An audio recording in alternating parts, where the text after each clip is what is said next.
Sir नमस्कार। नमस्कार जी। क्या नाम है आपका? मेरा नाम मोहित कंवर है। मोहित जी, कहाँ से आए हो आप? मैं विलेज छपरोली सुबाथू डिस्ट्रिक्ट सोलन हिमाचल प्रदेश से आया हूँ। सर, संत रामपाल जी महाराज की शरण में आने से पहले आप क्या साधनाएं करते थे? संत रामपाल जी महाराज की शरण में आने से पहले मैं हिंदू धर्म की परंपरा के अनुसार जो भक्ति साधना थी वही करता था। मेरे माता पिता स्वयं काली माता मंदिर में 25 साल से मुख्य पुजारी थे। हमारे घर में ही मंदिर था, तो मैं भी वही भक्ति साधना करता था जो मेरे मम्मी पापा हमें बताते थे। सर, जैसा कि आपने बताया कि आपको बचपन से ही काली माता की भक्ति मिली है, उसके बावजूद आप संत रामपाल जी महाराज की शरण में आते हैं, इसका क्या कारण रहा? संत रामपाल जी महाराज की शरण में मैं पापा के माध्यम से आया। उन्हें पंजाब केसरी न्यूज़ पेपर में परमात्मा सतगुरु रामपाल जी महाराज का आर्टिकल मिला, जिसमें सतगुरु रामपाल जी महाराज ने लिखा था कि ब्रह्मा विष्णु महेश के माता पिता कौन है। तो उसे पढ़कर मेरे पापा चिंतित हो गए कि ऐसा भी हो सकता है कि ब्रह्मा विष्णु महेश से भी कोई ऊपर है। तो उन्होंने सतगुरु रामपाल जी महाराज के आश्रम से बुक्स मंगाई, भक्ति सुधार को संदेश, जो आज ज्ञानगंगा के नाम से जानी जाती है, उसे पढ़ा, समझा और उसे गहन किया कि उसमें लिखा क्या है। तो वो उसे पूरा समझकर मेरे पापा ने नाम दीक्षा ले ली और 26 जनवरी 2013 को उन्होंने मुझसे कहा कि तू भी ज्ञान को समझ, और बुक्स पढ़ने के लिए कहा सतगुरु रामपाल जी महाराज की। तो मैंने उस बुक को पढ़ा और अगले ही दिन मैंने सतगुरु रामपाल जी महाराज की शरण में चला गया। सर, जब आपने संत रामपाल जी महाराज से नाम दीक्षा ली, तब आपकी आयु क्या थी? उस समय मेरी उम्र थी लगभग 18 साल।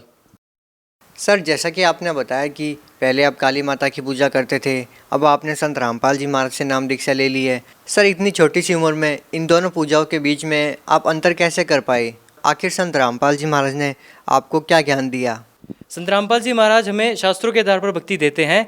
जो पहले मैं भक्ति साधना करता था वो मनगढ़ंत थी, मतलब जो भी हिंदू धर्म में कहे आ रहे, जो पुजारी ने कहा कि ऐसा करो वैसा करो, हम भी सब वही करते थे। लेकिन सतगुरु रामपाल जी महाराज हमें ऐसा ज्ञान देते हैं कि वो शास्त्रों के आधार पर होता है। अन्य सभी जो शास्त्र है धर्म के, उनके आधार पर भी संत रामपाल जी महाराज ये बताते हैं कि कबीर साहब ही पूर्ण परमात्मा है। इसका प्रमाण हमारे ऋग्वेद में भी मिलता है, यजुर्वेद में भी है, सामवेद में भी है और अथर्ववेद में भी सारे प्रमाण मिलते ही कबीर साहब ही पूर्ण परमात्मा है। सर, जैसा कि आपने बताया कि संत रामपाल जी महाराज से नाम दीक्षा लेने के बाद आपको यकीन हुआ कि पूर्ण परमात्मा कबीर साहब है, श्री राम श्री कृष्ण नहीं है। सर, संत रामपाल जी महाराज ने जो भक्ति आपको दी है, उसको करने के बाद आपको क्या लाभ मिले? सतगुरु रामपाल जी महाराज की शरण में जाने के बाद मुझे ये लाभ हुआ। पहला तो मुझे आध्यात्मिक ज्ञान हुआ कि आध्यात्मिक ज्ञान होता क्या है और आध्यात्मिक भक्ति सही भक्ति है क्या। और जो दूसरा शारीरिक लाभ मुझे ये हुआ कि मुझे वॉमिटिंग आती थी बहुत सफ़र के टाइम में। मैं 5 किलोमीटर भी सफ़र नहीं कर पाता था। तो जिस दिन मैंने नाम लेने के लिए यहाँ से चला, तो मैंने परमात्मा से मन ही मन में प्रार्थना करी, हे परमात्मा आप ही इस प्रॉब्लम का सलूशन निकालो। और ऐसा हुआ कि मैं सोलन से यहाँ से चला और बरवाला पहुँचते ही मुझे पता नहीं चला कि वो उल्टी मुझे आई या नहीं है, मेरा तबीयत कुछ ख़राब नहीं हुई। और आज ऐसा हो गया कि स्थिति परमात्मा की दया से ऐसी स्थिति होगी कि मैं 600 किलोमीटर या एक दिन पूरा सफ़र कर लूँ, वो मुझे उल्टी नहीं होती। और तीसरा लाभ ये हुआ कि एडमिशन के टाइम मेरी परसेंटेज थोड़ी कम थी, मैं जनरल कोटे में आता हूँ, तो यहाँ एडमिशन के टाइम में 74 कट ऑफ चली गई थी और तीनों लिस्टें लग चुकी थी, लेकिन मेरा उसमें कहीं भी नाम नहीं आया। तो मैंने परमात्मा से ऐसे ही एक दिन पहले ही प्रार्थना लगा ली थी कि परमात्मा आप ही दया करना, मेरी परसेंटेज थोड़ी कम है। तो तीनों लिस्टें लग गई थी, फिर भी मेरा नाम नहीं आया। तो मैं वहाँ से चला गया था थोड़ा मूड ऑफ करके कि मेरा एडमिशन नहीं हो पाएगी यहाँ अच्छे कॉलेज में। तो ऐसी दया हुई कि खुद ही टीचर का फ़ोन आ गया मेरे पापा को कि आपकी एडमिशन वहाँ पे आराम से होगी है, आप आ जाओ एडमिशन कराने के लिए। ये मेरा सबसे बड़ा लाभ है। मेरे माता जी को पैरालाइज की प्रॉब्लम हो गई थी, वो भी मतलब 25 साल से काली माता के इतने बड़े पुजारी थे।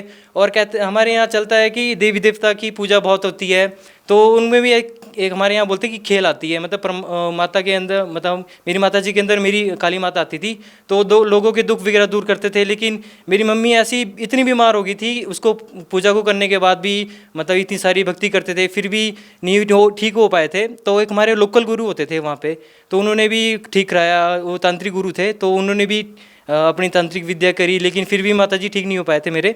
तो उन्होंने सदगुरु, जैसे मेरे पापा ने ज्ञान पढ़ा था, तो उन्होंने भी मेरी मम्मी को कहा कि आप भी ज्ञान समझो। तो जैसे ही मेरी मम्मी वहाँ सतगुरु रामपाल जी महाराज की शरण में गए, तो वो एकदम वहाँ से ठीक हो गए थे।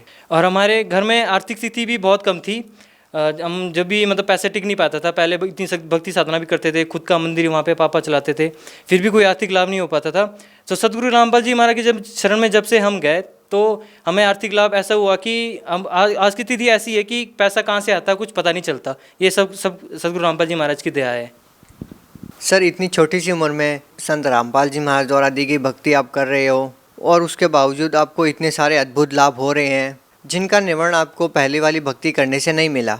सर, हम आपसे ये जानना चाहते हैं कि आजकल की जो युवा पीढ़ी है, आप अपने आप को उन युवा पीढ़ी से कैसे अलग पाते हैं?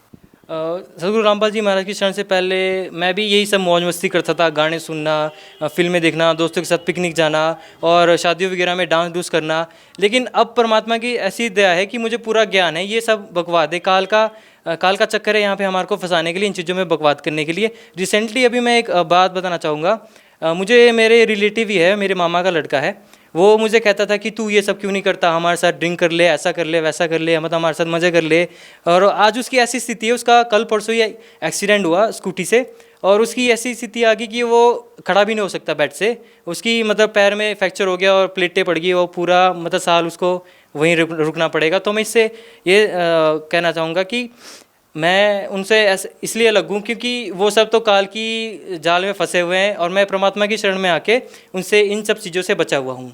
सर, भगत समाज को क्या संदेश देना चाहते हैं?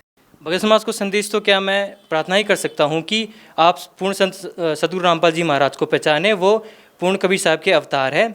आप उनसे नाम दीक्षा लें और अपना कल्याण करवाएं। सर, जैसा कि आप हिमाचल प्रदेश से बिलोंग करते हैं, तो सर पहाड़ों पर रहने वाले जो लोग हैं वो संत रामपाल जी महाराज से नाम दीक्षा लेना चाहते हैं, तो वो नाम दीक्षा कैसे ले सकते हैं?